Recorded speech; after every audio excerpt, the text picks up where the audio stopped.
Good evening and welcome to our work session for November 17th. Would you please rise and join me in the pledge of allegiance? I pledge allegiance to the flag of the United States of America and to the republic for which it stands, one nation, under God, indivisible, with liberty and justice for all. Well, welcome everyone. We always like to remind everyone why we're here. So I'm going to read our mission and vision to start off. The mission statement is to foster an environment to educate and empower all students today to become global citizens of tomorrow. And our vision, the Baldwinsville community is committed to providing equitable and diverse learning experiences that educate and empower students, allowing each individual to thrive. So with that, we have a roll call complete, Tiffany? Yes, we do. Okay, so this is a work session. I'll turn it over to Dr. DeBart. All right, thank you. We're going to adjust the order slightly just to help make it a little bit easier for two of our facilitators here this afternoon. So we're going to first begin with the exploration of alternative education options for students. And so I will pull up that presentation. We have Shannon Brinkman and Aaron Robertson, our two administrative interns, and Carrie's going to be assisting here, but we're going to talk a little bit about our Be Connected program, and then Carrie will highlight some of the options that we have available for students through services through OC and BOCES and other supports we have in place. So with that, I will turn it over to Aaron and Shannon. All right. We can start with introductions. I'm Erin Robertson. I am the administrative intern at Baker High School this year. I'm Shannon Brinkman. I'm an administrative intern at Turkey Junior High this year. So we are hoping to share with you a little bit about the Be Connected program. And to start, we figured it was worth mentioning the background. So New York State education regulation requires that when students are out of school for an extended period of time, that's beyond their control, they're provided instruction that ensures that students can continue learning and working toward mastery learning standards while they're out of school. And so the Baldwinsville Be Connected program is kind of a school within a school model that's designed specifically to support students in grades 7 through 12 who require an alternative setting due to academic, discipline, or medical needs.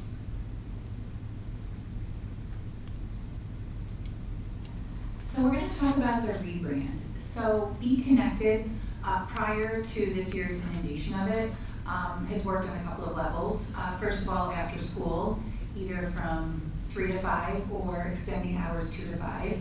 And now, now it's during the school day and it runs from 9 to 1. It was also called the 9 to 1 program, but we were to change the name of it for a couple of reasons. One of which was 9 to 1 was confusing for some of the parents, the adults, because in actuality, the timing of the program is from 9 to 12 or 10 to 1, 3 hours of instruction. And so parents questioned whether or not why it wasn't 4 hours, when in fact it was called 9 to 1. But also, and I think most importantly, because we wanted it to have a positive, optimistic meaning to it and really connect it with our vision of educating our diverse learners and being able to take into account their experiences and allow them to thrive. So what we did is we got some quotes from our students, and the students, you can see with the quotes, they talk about how the teachers there are helpful and supportive, how they help them stay on task and focus and get good grades, how the teachers there are patient and understanding. And while we don't have staff quotes up there, we talked to staff too, and they are pleased with the expectations and the structure and the way that everybody is working together to meet the needs of all the students. So a little bit about the day. Our students are with us, as Shannon mentioned, for 3 hours. Students are either assigned a time from 9 to 12 or 10 to 1. And during that time, we've kind of set up a schedule. So when they come in and join us for the day, they set goals, specific tasks that they're hoping to complete, specific learning targets that they're hoping to meet. And then throughout the day, we have structured segments of work time. So a variety of staff come over to our program from Durkee and from Baker. Dr. DeBarber, do you mind scrolling to the next slide? Yeah, so this gives us a little bit of a sense of kind of what our day looks like. But we have a team of incredible teachers who come from both Baker and Durkee. They cover every content area, including special education and PE, and work with students during the course of the day. During each of these work times, students may sit and work maybe independently and have someone checking in with them, or may sit and work as a group. So sometimes we'll have multiple students taking the same course or working on a similar assignment, receiving instruction together. And then there's opportunities, for students to take breaks as needed throughout the day. So that's a little bit of a sense of the schedule.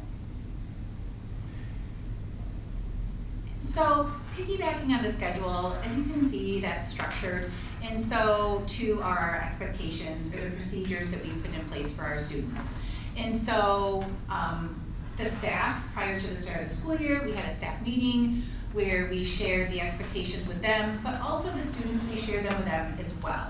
And we did that at the start of the year. We do this in the handout that we have for our students, and we consistently review expectations as needed, just as a refresher. And so you can see that we have work time expectations, bathroom expectations, like Durkee and Baker, we have our cell phone policy, and then expectations for safety and respect. Now, some of our students are there for the long term, for whatever reason they're there for, while other students might be there for 5 days. And so in order to accommodate them and their transition to our program, we created a handout that says, I'm here, now what? And so it's a checklist of things they can do to acclimate themselves to the environment at Be Connected. Just to kind of wrap up with that last piece, I think it's important to note that the students who are attending the program are still interacting with the same curriculum as the students who are in the school building. So they are receiving work from their classroom teachers while they are with us, and it is a true extension of the work that's happening in the buildings. And I think true to that name, Be Connected, right? They're staying very connected with what's happening at the building level. And that's it. Yes, and the only thing I would add to that is some of you may be familiar, even going back a little bit further, this program was before at Baker High School and what is called the 3 to 5 program. And so shifting it the way that we have it, having support of the interns, which has gone amazing this year with the support of these 2 women. It's when students from Durkee are there, even sometimes Wright students, there's a better connection and alignment to what those students need as well. So that's been a good positive. And then the time of the day, I think that after school time was really difficult for some students. So we're seeing a lot more success with it during the morning time. And then we do just want to highlight some other programs that are out there that some of you might not be as familiar with. These are programs supported through BOCES that are just, again, options when we're looking at students that might be at risk or students that are struggling with a traditional educational setting for various reasons. There are 2 STARS programs actually. So one of them is for students with disabilities that's referrals based, and that stands for Skills Toward Adult Responsibility, and is more of like a CDOS job coaching program that's out there. And then there is an alternative high school program for supporting at-risk students that's various grade levels, all about positive relationships. The biggest thing being that there's a smaller class size or student-to-teacher ratio. Futures is a very similar program. The difference being there's a little bit more SEL time, development of more PBL stuff in that program. Innovation Tech is a program that's really kind of neat. They do a lot of combination things, and so for students who maybe have gotten behind in some way, shape, or form, this program really lends to more technology. They combine things, like one example would be they have a class called Physibra, which is a combination of physics and algebra. It's a lot of hands-on, a lot of group work, cooperative support for students that's really innovative. So it's a little bit of a different program for a specific type of student who might maybe have anxiety or internalizing difficulties walking into a building of 1,200 kids. So that's a program that's out there that we can utilize sometimes. REACH is a program for grades 3 through 7, which is kind of an extension of the STARS program. Typically, if a student was interested in REACH at the middle school level, they might want to stay for the STARS program, or sometimes they go do that program and then they decide they want to come back.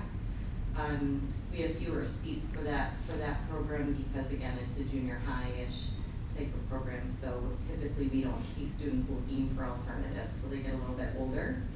There's a program called Choices, which is a half-day referral-based program.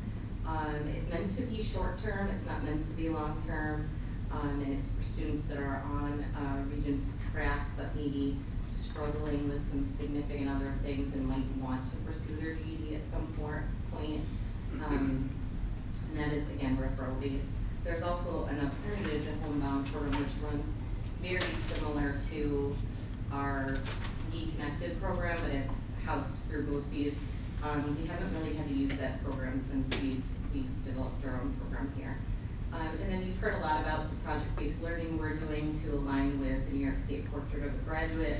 So our model incorporates a lot of that programming and embedding those things in the pathways that we have available here in district. And then you just heard about the Be Connected program.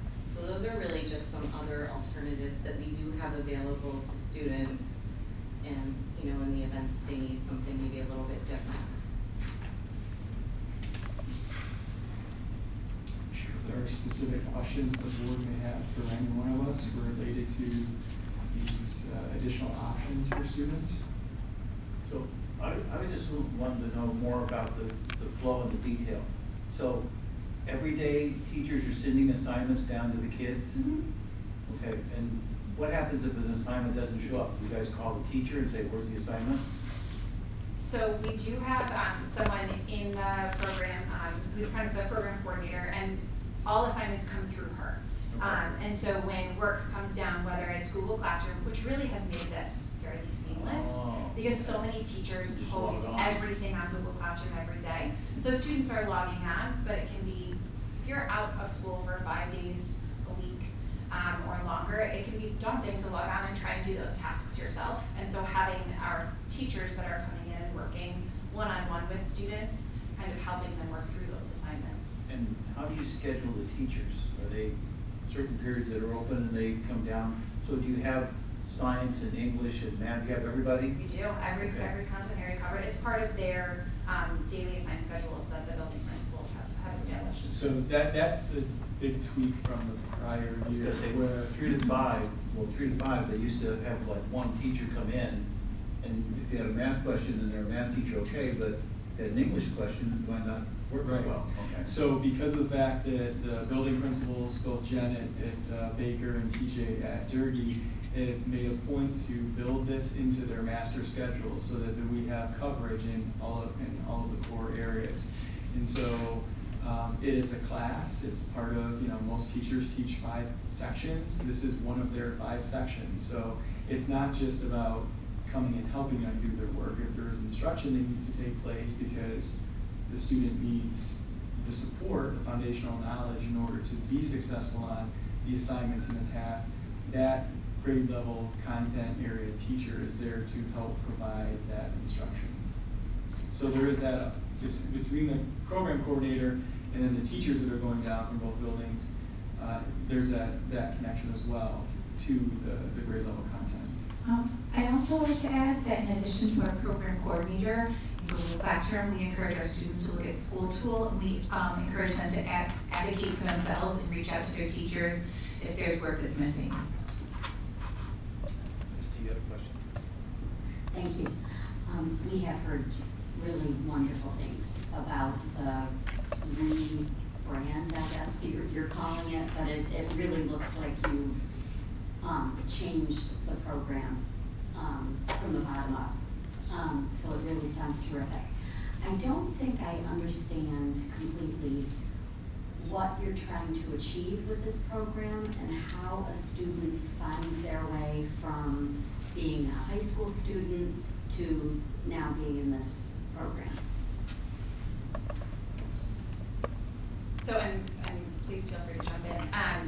Typically, they're students students who, some are out for disciplinary reasons. So if a student is on a long-term suspension for a length of time, the district, because of state regulations, and a commitment to making sure students are making progress, right, are assigned here as an option to continue that 3 hours of daily instruction.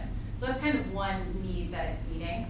We also have some students who are out for medical reasons, and so this is an option for them to continue that 3 hours of daily instruction while still kind of being in a school setting. A prior alternative to this would be like homebound instruction. So a student would be meeting with a tutor in an outside space. But a program like this gives a little bit of that social, right, classroom environment, and in a setting that's a little bit closer to a typical school setting for students who maybe need to be out for a variety of reasons. But if you want Yes, and I would just add that, one of the things that we're learning with threat assessment and some of the other things we're doing with the discipline referral data is that, we know that suspending a student from school it becomes another risk factor essentially, right? But we also have a code of conduct and a duty to keep kids safe, so it becomes this sort of catch-22. This program allows us to keep students connected, keep them with adults where they're supervised, not off on the library or someone going to their home, or maybe not showing up at all for instruction, which we saw a lot prior to this program. It allows us to keep students connected. We have a SEL coach who goes down and is part of that program as well, and she was really helpful last year, and now they have the SEL block in the middle of the day so that students are having circles. They're talking about sometimes why they're there and what their plans are and how they want to get back. So there's a lot of connection pieces and trying to foster that sense of belonging so they don't feel like when there's a consequence for behavior that they just don't belong here anymore, that we're not still supporting them. And then we have students too, when we've talked before on the process for home instruction when students have anxiety or they have a doctor that writes them a note, like following COVID, those numbers were through the roof. We didn't have enough instructors to be able to even comply with those, and we knew that it wasn't good practice. That, it's real when a student has anxiety or internalizing difficulties and stepping foot in the school is hard for them. That's a very real situation, but we also know that the longer you avoid that, the harder the return is, and that then we're not setting them up to be successful post-graduation. So this is a bridge sometimes that we'll use when we follow that process. Maybe they start there and then they try a period at Baker High School, or they do a combination of both. It's sometimes a way for us to get kids back in the door and connect with a teacher that then they'll be familiar with at the high school or Derby Junior High School or whatever it might be. So it's sort of a combination. If a student is very successful in this program and can't quite make it in the high school, can they stay? So it's not meant to be a long-term situation. I'm not gonna say we've never made that decision or extended it, but we also know the best place for kids is in the regular setting, and that if we're really trying to move them towards success, that's the best thing. But on an individual basis, there are times we might make a decision with a family and with the student to extend their time down there to ensure that when they return, they're going to be successful, for sure. So to that point, can you describe, maybe through an example, any reason academically that would send a student into that space? Through whether maybe conversation with a CSE or any other reason? Sure. So, sometimes we have situations where students are really struggling and that CSE makes that decision just based on the support they might receive down there. We've had other situations, where BOCES has had some students where they felt like they couldn't sustain that, and we transitioned them into that program, and that one-to-one support was helpful. Sometimes one thing that we experience or have experienced, sometimes I think maybe this is what you're talking about, is that it can be really tricky for a student. I would say it's not common, but I've seen it a few times. A student has attendance difficulties, they've had school avoidance, maybe it's anxiety, maybe it's a combination of behavior and anxiety, kind of sort of manifests itself at the junior high school, and now they hit 9th grade and they start they're taking credit-bearing classes, and all of a sudden now they're missing credits, and that transition to Baker is gonna be tough because they might have to go to Durkee for a class. This is a time where the CSE might make that decision because they can recoup those credits that they need while they're there with Durkee and Baker combined, and then return to Baker on track. I think there's always the possibility too that we could have a student that is in that portion of the program for a chunk of the day, and then they transition to the building, whether it be Durkee or Baker, so that they do end up, getting the full experience of our traditional, school day, but broken up in a way that's hopefully going to make them a little bit more successful given their individual needs. Can you just speak a little bit about the role of the special education teacher? Well, I think as with any of the teachers in the program, the role of the special education teacher that we have there is to assist the students in completing their work. But not only completing their work, but helping them feel successful in the tasks they've been given to do. So I think all the teachers have been very great about jumping in and being present and working with the students that are there. So the special education teacher would also be in contact with whoever the special education teacher is, also their caseload manager. So they're going back and forth too to make sure that all of the IEP goals are ultimately met during that period of time when they're in that program. Right. For instance, we've got a student who we're currently modifying, and we're working with that case manager at the school, the building level, to make those adjustments and to meet their needs and be connected. One of the other things that was mentioned about, not mentioned about this program, but I think the board is aware of, when we initially transitioned it to the daytime program, 9 to 1, before we rebranded, we did add transportation services to the mix. And I think that's important to point out because students are coming to school, which is really what I think is making this, not only the environment that they have down there and the staff members that are committed to providing the instruction and supporting the students, but it's that connection and being able to get here. With our prior programs, whether they were after school or even during the school day, when we didn't provide transportation services, you can only imagine how many students were actually arriving every day for the support. So that's been an added benefit for us, and we're thankful for the transportation department for being flexible and making adjustments over the course of the year to get those students here.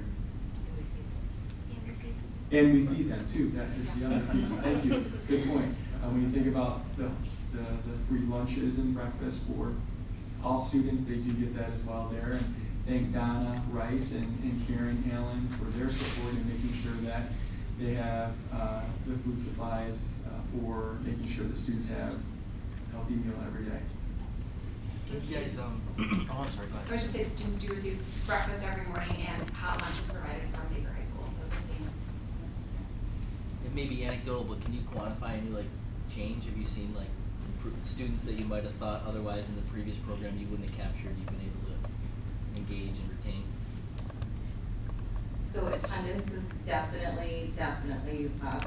I think we're definitely seeing that. We're seeing a huge shift because we were having trouble even providing the home instruction services that were needed. So it's definitely a huge benefit.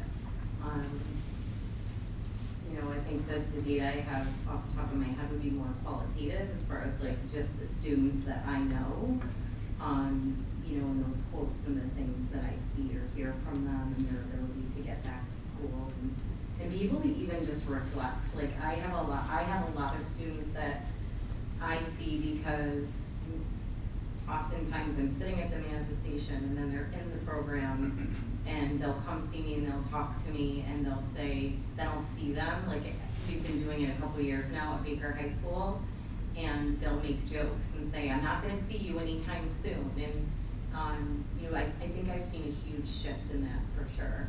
And that, So it's a punishment. no, meaning that they're doing good and that they're at Baker High School now being successful, so they're not gonna have to come see me down there, sort of thing. I think it depends on the student. Yeah. Certainly, because there is a wide range of students that are there. You I know. would hate for them to feel like it's a punishment or I've done something wrong and that's why I'm here.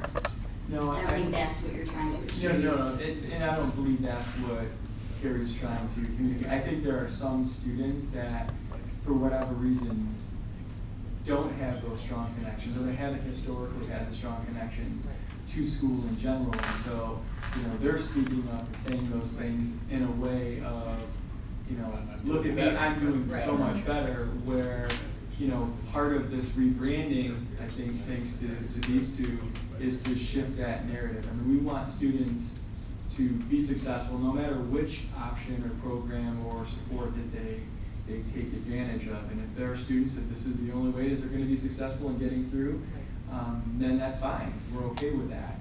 But it is a support for students that are, you know, suspended from school. And I would say that is the majority of the students that are taking advantage of this support. But the goal is hopefully to get them back in school, making good choices so we don't have to deal with it from that perspective. And it can truly be a program for anyone that just needs that alternate option as opposed to the traditional experience that the majority of our students experience. I was just gonna say quick, because I spent some time going down there and checking in. The amount of work completion that the students, that's occurring right now, and just the attendance, kids are showing up, they wanna be there. Some of the students were not previously showing up to school. Now they got this, they're having this, small, you know, group or one-to-one interaction with teachers.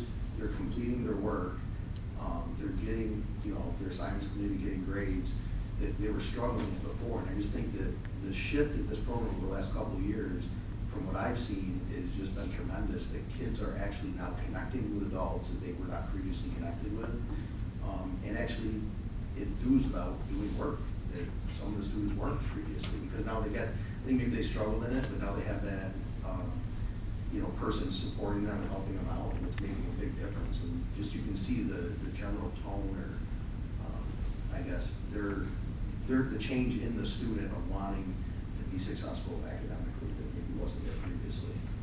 Yeah, and that's why I think a program like this is really terrific for the school district to have. I don't think all students can be successful in a traditional program, and it's not that they're doing something wrong or that they're bad or they need to be punished to sent someplace else.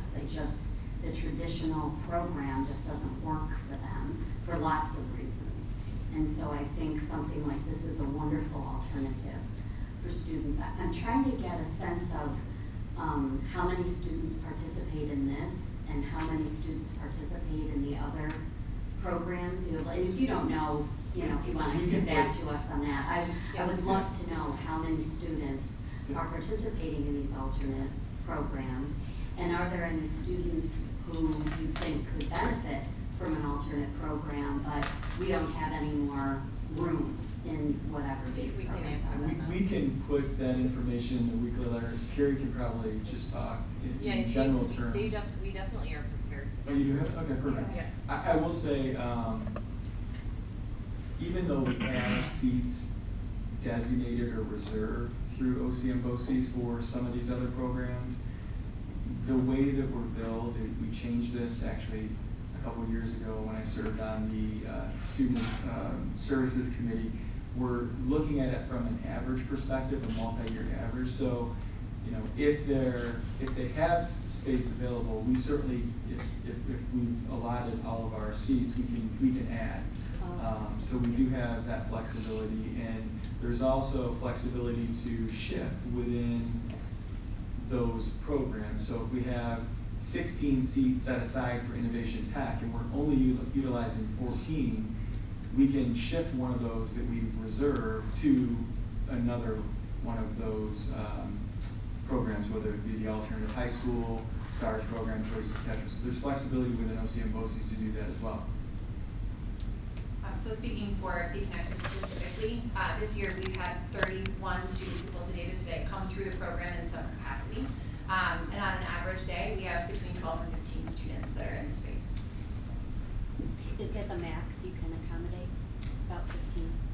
No, I mean, I don't know that we've Trying had to a think point last year, how come many, to what was the most we had at one point? I believe the most we've had is 19, but I don't know that we've ever said that's too many. I think if we ever got to the place where, I know people have asked that before, like what's too many, where we felt, because, you know, sometimes a student might not come or whatever. We could always adjust if we needed to support the needs of the students versus saying, you can't do it. And I think this also forces us to think a little bit, you know, about how we can expand in the future if the need arises, right? So we just came up with a time of 9 to 1 when we put this in place 3 years ago.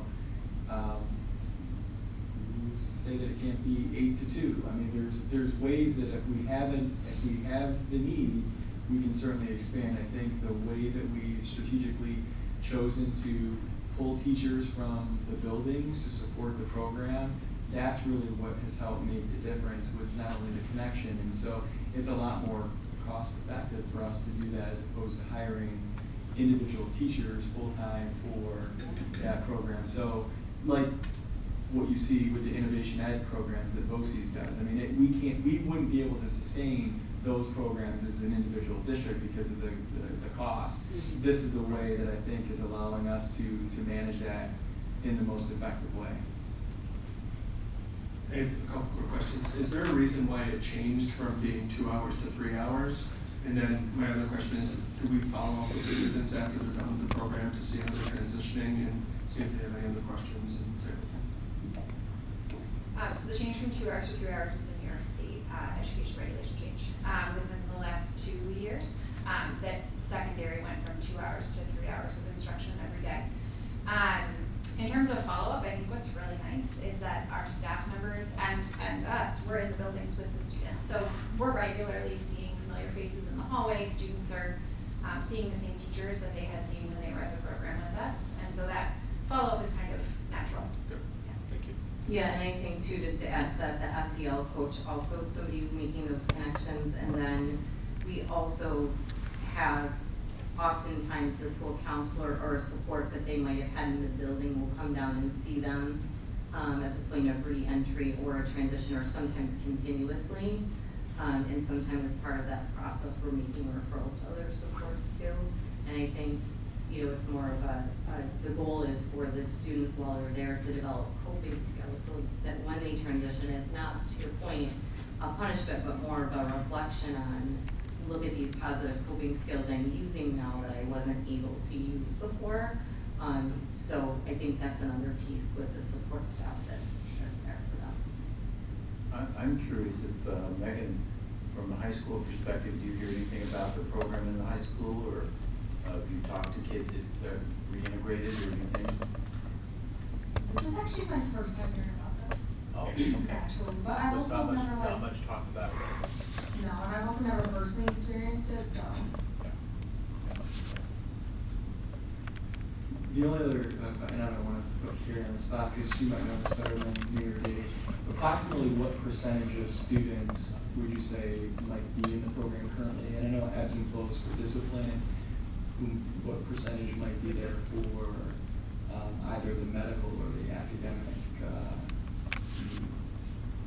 And you guys will know this too, I believe there, so if you can figure out the percentage, but if there's 15 to 16 students down there, I would say 2 of them currently are, and that would be pretty, I mean, I would say it's definitely less than 1% of the students that are, because we have various options for students that are doing more of a short term, maybe a mental health, doctor's note type of thing. They might do that for a short period of time, but we also could do like a modified day at the school, which would be obviously ideal if you're thinking on a continuum with supports and services.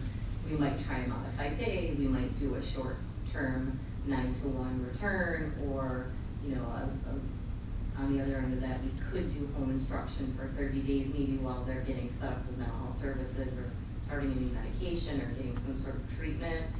But it's a very small percentage of the total group down there.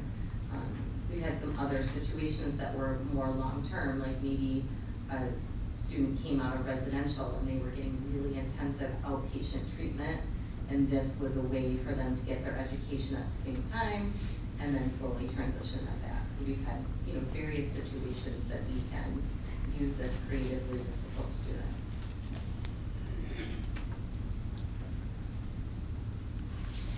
Any other questions related to this before we shift gears? I would love to know how many kids we have in those other programs, whenever you get a chance. Yeah, that we can get you out Yeah. in the Friday letter. The one that stood out was the 16-ish seats for the innovation tech, but that was just from initial service requests. Yes. Thank you, Aaron. Thank you, Shannon. Nice job. Thank you. So we're gonna now shift gears slightly to Danielle. She's gonna take us through some of our data, given where we currently stand. I'm gonna give the mic or the mouse to her so she can manage her own presentation.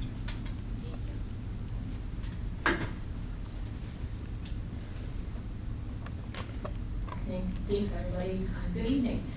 We're gonna go ahead and get started with an example of a timeline that seems to keep shifting. A couple of years smirking and laughing as much as I am. So simply because of the efforts to get state testing results in the hands of districts sooner than ever, I would say that effort is underway and that effort is happening in terms of preliminary data. We have yet to see public released data, but we have been told it would happen in early November. It's mid-November. We'll see it by the end of November, hopefully. Typically, that is a general time frame for when we see the state start to update the state's data site, data.nicet.gov. Usually when we see that release start to happen, it's again for the school year prior, so pretty soon we'll see it for 24-25 data. And in the past, it's been this slow release. So in November, we typically would see enrollment data posted. So very high level, very general data. And then a couple of months later, we would see the state test data get added to that. A couple of months later, we would see accountability data get added to that. And so this is where we're at. We still haven't seen any public release, but it does feel in the data world like they're trying to consolidate some of those releases. So I would anticipate we see the enrollment data come out in conjunction with the state test data prior to seeing any accountability related data. And to that point, we shared with you in Friday letter communications just rough ideas of how our students have performed at the Regents level compared to other schools within our BOCES based on the system that we utilize to collect and report that data. But that's not publicly available, and that's why we can't have those conversations until they post on the public data website. So historically, there's always been conversations tied to what was traditionally the school report cards, which was usually an April-May timeframe. The good news is it's going to be released sooner rather than later, hopefully, and then we'll be able to have more of a public conversation. We also see some differences in the data that we're able to access in different portals. So granted, we've reviewed and we've shared that preliminary data with you. Our secondary and elementary principals obviously were here in September and October, and we had that data also linked in their success planning guides. But what we see in an example of these different portals, Regents data, for example, you might be able to compare your Regents data to the region, but then once that school report card gets released, you are able to access a lot wider of a range of data across the entire state. They break it down by county, that we simply don't have access to until that public release happens. So rest assured, as soon as we see that, we'll be hitting that download button and starting to process some of our data so that we can do some more comparisons. But that's not to say that we haven't looked at the preliminary data that's been released or shared what we're able to. It has finished our, what we call data cleanup, so we know that the state is going to be publishing the most accurate version of district's data. Are there any questions pertaining to the state assessment data at this time? So when you get, on August 11th, when you get the preliminary data, that does give you something to start working with the kids and all, so at least you're not held up on a public 100%. release. Yeah, so one other thing that I'll point out, or not, in this link, which I think I can actually access through here, I'm gonna try to, is, sorry, let me just try to click through it here.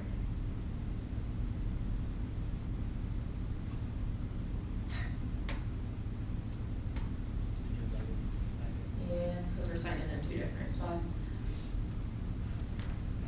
I'm sorry, Victor. In that example, we've seen it in data bites. I've spoken to that accountability data cycle. Yes, the scores are important, and yes, we review them, and yes, we share them out. The gap reports, gap analysis reports, are really one of the first pieces of data that were provided. And so each year, the state releases specific questions. They don't release the full test, it's subsets of the test. And so what the gap analysis reports allow us to do is they allow us to see by standard how our students are performing. And the reason they're called those gap reports is because we're able to examine these reports by grade level as a district, by individual building and grade level, and then we can compare to some of those bigger groups, whether it's the BOCES group, whether it's the regional group, or whether it's the state. And those gap analysis reports are so great instructionally because you're able to hone in on what specific standards are students really excelling at here in Baldwinsville, or within a specific school, or within a specific grade level, compared to different regions across the state. And that's where teachers want to get their hands on that gap report because it directly impacts what they're teaching in their classrooms. They can tap into, just recently, we had Baker and Derby's different departments, coming together as a team and having some of those conversations. So you can say, wow, Erin, I noticed that, your team is really excelling on that standard. What are you doing differently from what I'm doing? And start to have those professional conversations so that we can further that growth professionally and then see it translate every day with what we're doing with students. So yes, the data that becomes available preliminary is wonderful, and we can certainly take away what we can from the actual scores themselves, but I think instructionally, it's those gap reports that are what really make that instructional difference, and they're available and very timely. Any other questions about the state assessment data?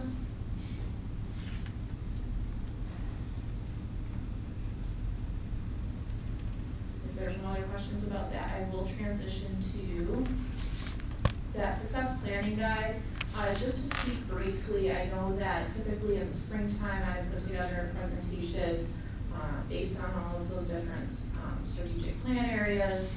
What we've done here, you've seen our building level success planning guides. This is just really zoomed up high from the district level so that you can see with links some of the work that's happening. Obviously, what work is still in progress, but we've also tried to link those specific data points when we're signed in under the right accounts and have access to everything that we need to,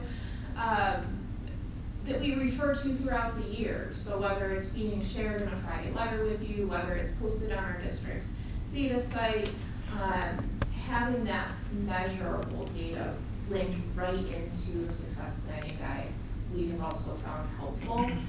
So there's no question as to, well, what is that referring to, or what is that chart, or what is that source? right here, and it's right as linked in as part of those guides. So one of the data points that is probably not going to let me access, which isn't ideal. Oh, it did. One of the most important ones on here, so you've seen the others, is helping us measure the goal of expanding our modified athletic teams, or our program in and of itself. So the data that you see in front of you just gives a quick snapshot of where we were last year in 24-25, where we're at now for 25-26, without the anticipated future additions of more teams. So the additions of teams is and will continue to be based on student interest. The reason for focusing on expanding those modified teams is truly to give students opportunities.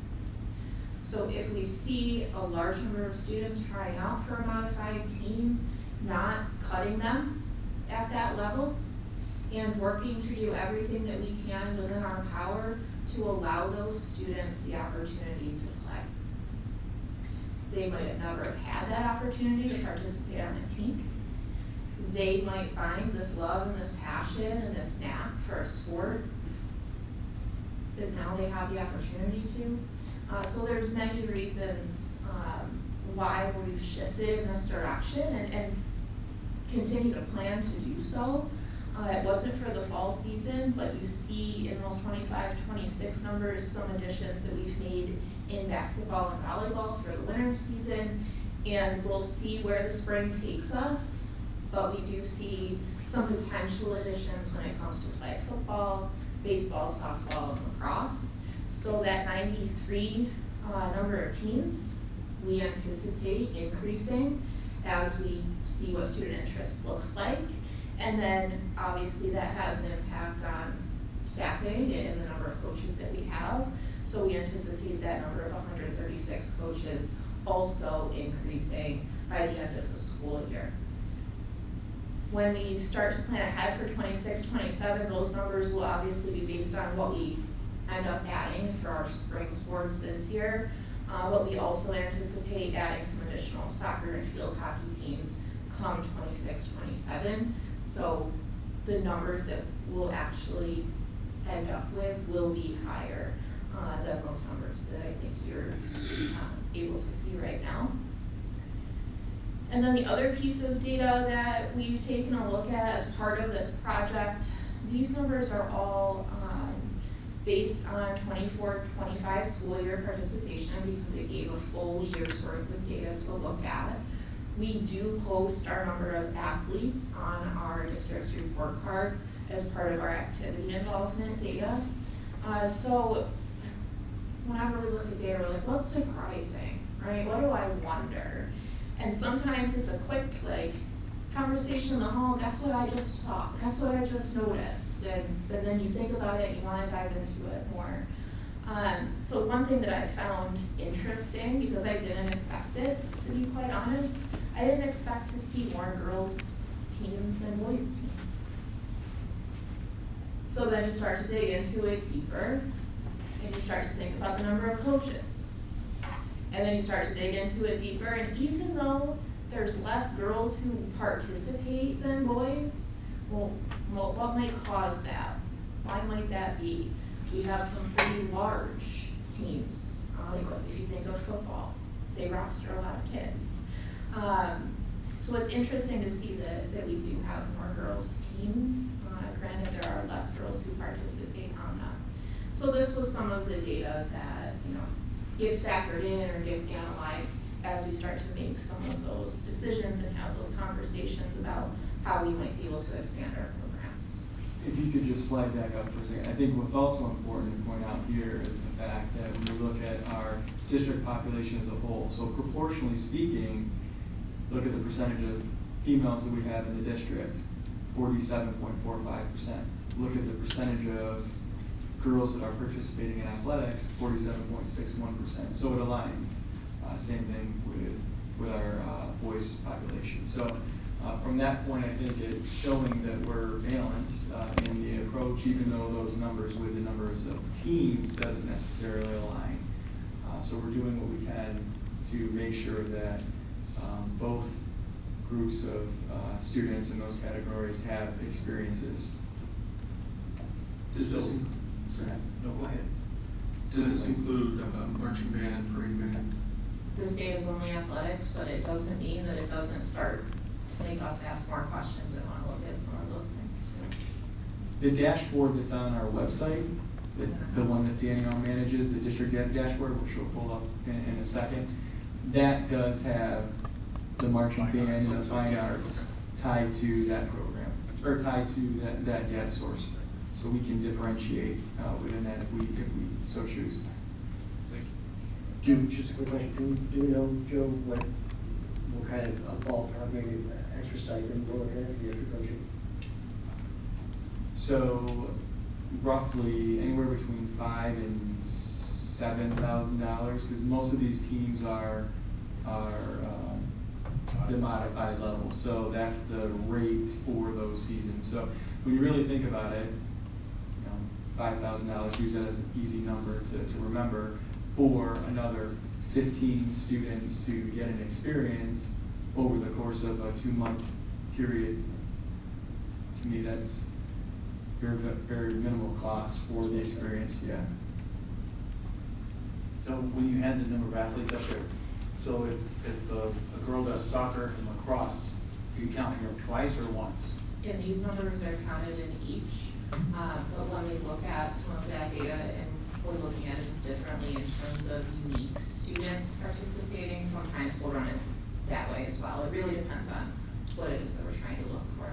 So that doesn't truly measure the percent of boys or girls that are participating, because they could get counted twice. They could be counted more than once. Okay. We do have, we've given it multiple ways. I just have to think about which year and when we've provided it. We do have the data for both. Correct. So we have, Individual. we do, right? In fact, yeah, so we can run it, we can run it a variety of ways. I mean, if the board or the public, or maybe it's good information for us to have as we're presenting, the athletic budget or the visual and performing arts budget, like how many students are participating in more than one.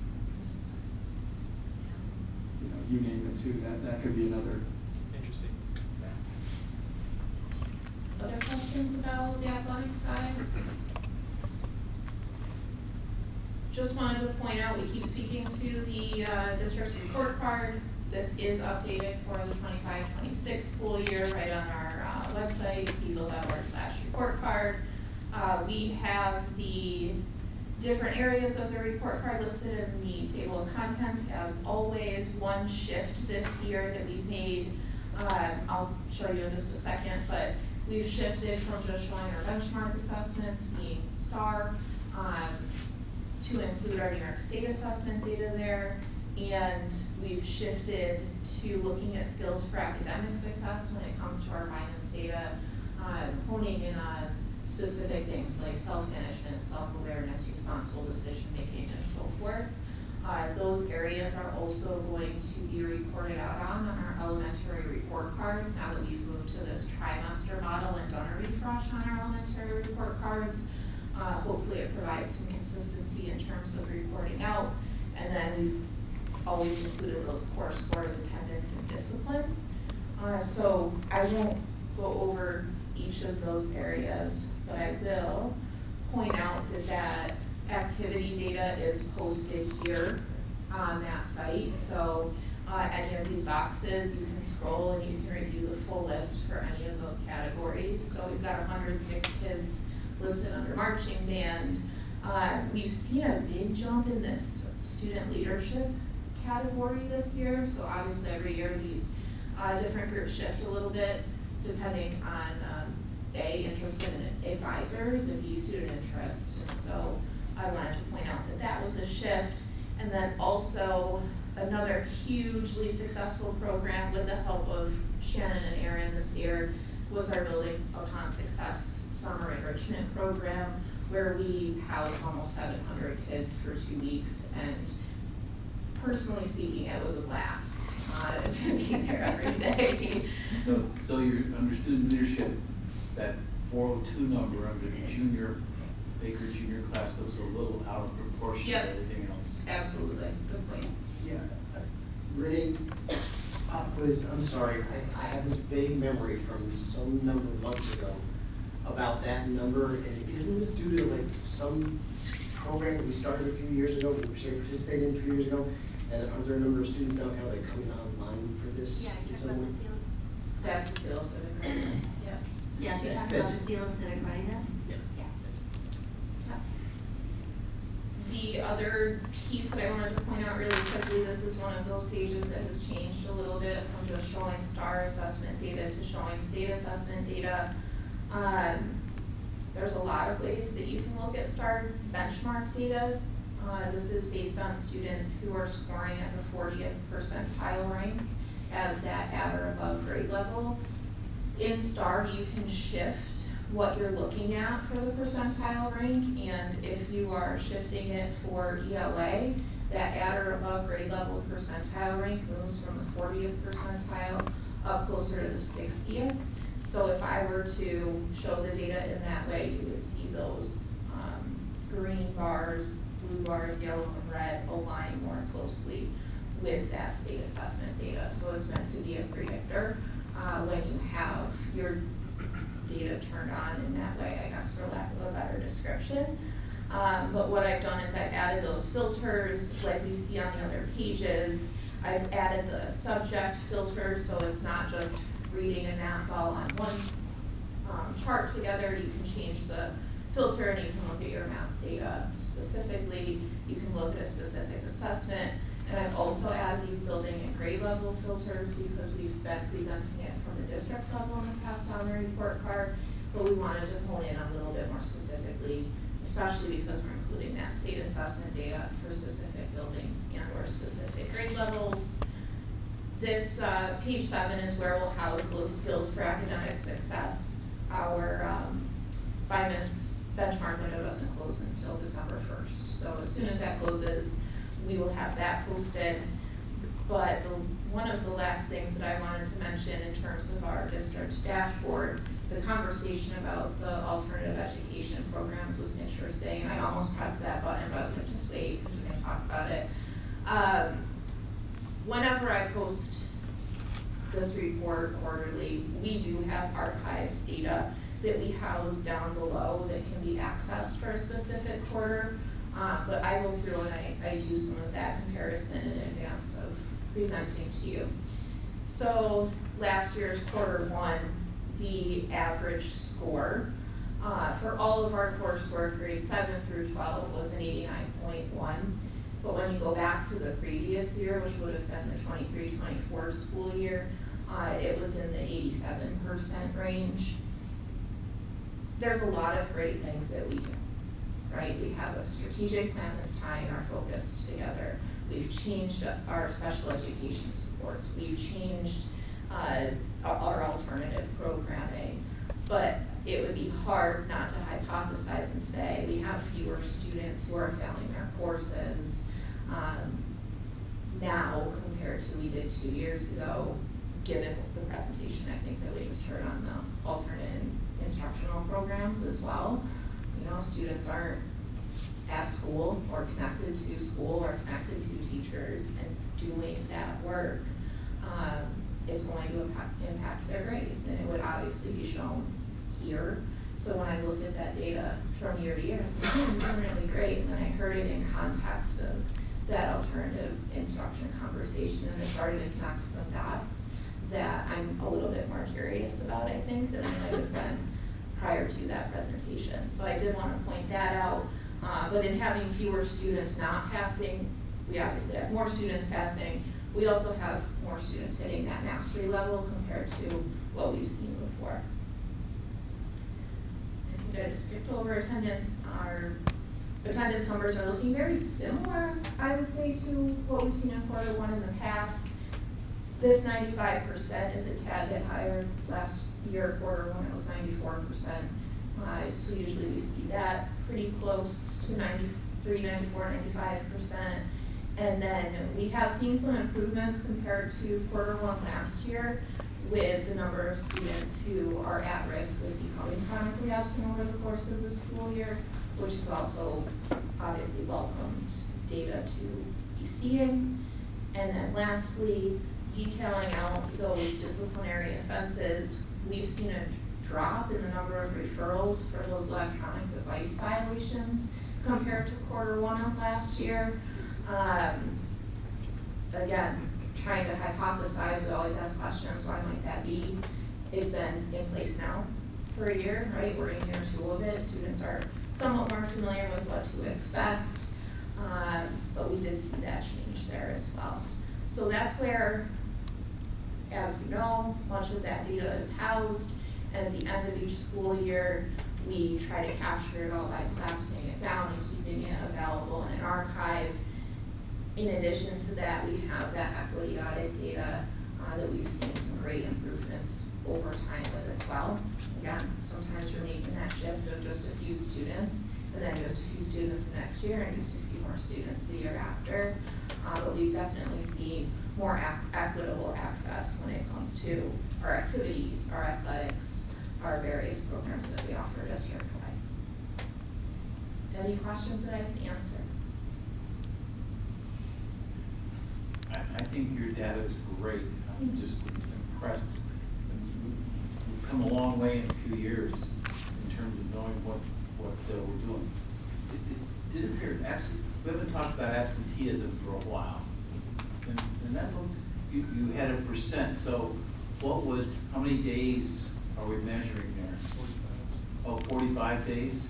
Yeah, so if you take all of the students in the district and you multiply it times 45 days of instruction, that gives you how many days you have possible for students to be in attendance, and then you can make a percentage based on So what if you're percentage missing, they were here compared to what percentage they were absent. so if you missed 9%, you essentially missed 5 days, I guess. So in terms of chronic absenteeism, the ranges for what the state considers not at risk for being chronically absent would be anywhere between 0 to 4% of days that students are enrolled. On the flip side of that, you would be considered chronically absent if you were absent 10% or more of days enrolled. So if there's 180 days in the school year and you miss 18 of them, and then you break that down by each month, it's being absent like 2 days a month could put you in that chronically And when absent. you think about it, because this comes up at our OC and BOCES superintendent's meetings all the time, the way the formula the state currently uses for chronic absenteeism, in many ways, it's if you're absent from school, no matter what the reason is, it can be a legitimate reason, you have, a doctor's appointment, you've made up the work, you're on track, you're doing what you need to do, it still counts. And so when you really think about it from, Vic's point, 4.5 students approximately, or 4.5 days. So if the students miss 4.5 days since the start of the school year, which is quite possible, they're considered chronically absent based on the state definition. And, that is something that is talked about on a regular basis. It's brought up every time people speak to the commissioner. Who knows if that will change, but, ultimately, is it really telling us what we want it to tell us based on that? I think we're all more interested in those students that truly are maybe disengaged and at risk of not being successful because they're not here, as opposed to somebody who's finding success and just has a couple things that come up in a short period of time. The other shift that we'll see with accountability this school year, the state's not only focusing on chronic absenteeism for our school districts and our subgroups accountability measures, they are using some different calculations this year to calculate attendance rate, which is that 95%. So they're not solely basing it off of chronic absenteeism. They are going to start factoring in the attendance rate, which in my opinion is helpful, because we typically do see that, 93% even at the end of the school year when we've accumulated more days. Great questions. Any other questions or areas that you want us to think about or focus on for the presentation that will be upcoming in April-ish timeframe? We can provide, even if you don't have it right now, and you can think about it and let us know, but we'll certainly. So we will see some data in November at some point. Will that be in a Friday letter? Or? So yes, we will, as soon as the information is released and it's publicly available, we will give you more details based on comparable schools, which will have the ability to do that. And I'll put that in the Friday letter. And that is something that we have to be somewhat mindful of when we're having the conversation from a public perspective. I mean, it's not always the best thing to, highlight other schools. So there's ways we can provide you that information in a confidential way through the Friday letter. But as far as a public presentation, we'll try to keep things more globally grouped so that we're not singling out maybe people that aren't doing as well as we are. I just think it was good to see that, the connection you made with the data. I mean, you guys have been really creative in solving a tough problem with students being either mental health issues or being punished and suspended, and having to deal with engaging them. And to even see the Be Connected changes potentially reflected in the data is great. It'd be interesting to see more of that too as you guys dig into it some more. So. Yeah, I was actually thinking it would be interesting to have a conversation with this group about when the data come out. Are there things, the best keep getting better? So even are there things we're doing really well that we want to make sure we continue to do? I think we'll find that more than are there holes we need to plug. But, even if we do find holes, we obviously want to address those, but.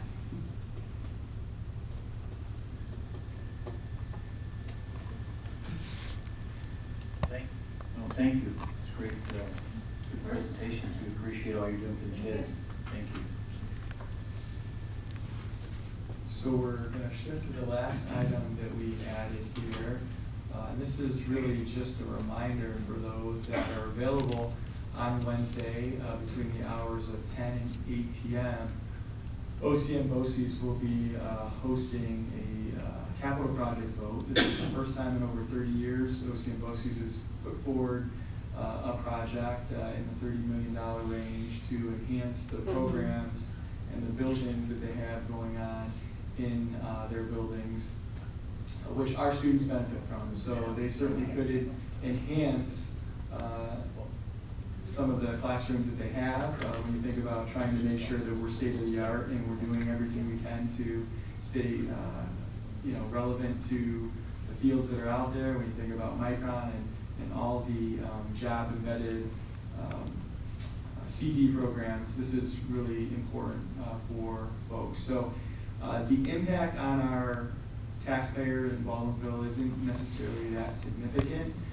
This is information that I believe I provided in a previous Friday letter. It was a while ago. This kind of snuck up as I was saying to Vic on us all that this vote was happening. But just to point out the impact on Baldwinsville. So when you really look at it, I'll just take the no-star exemption as an example. For a home that's assessed at $100,000, the yearly impact is $1.56.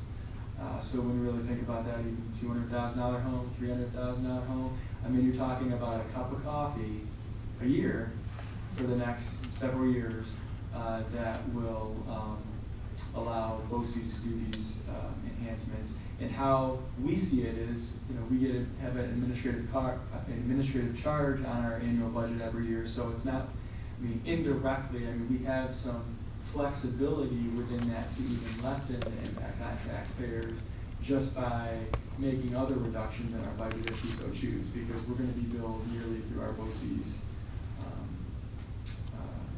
services. So I don't know if there's anything additional Tiffany wants to highlight with regard to the financing piece of it, but I would just encourage folks to vote. It's not significant. And the voting places, the OCN, BOCES, what, the headquarters on Elwood Davis, just off 7th North? is Correct. one. Thompson Road's another. Yeah, and they have 2 sites down in the Cortland County area, which I wouldn't assume any of our folks would be going to. There'd really be the Elwood Davis Lane and the Thompson Road campus. I'm looking at it right now from the weekly letter. There's the main campus, which is Elwood Davis, Crown Road campus, which is also in Liverpool, and then Cortland and Thompson Road. Forgot about Crown Road. Yes, it's by the Amazon building there, right near the old Liverpool Country Club. Right, there's a Crown Road camp. I completely forgot about that one. Yeah. So there's 3. So that's actually the closest location to our district, Crown Road. Thank you, Wayne. And they do have a website. If you go to OCN BOCES, there's a video. There's all the things that we did to promote this. You can see the impact on other districts.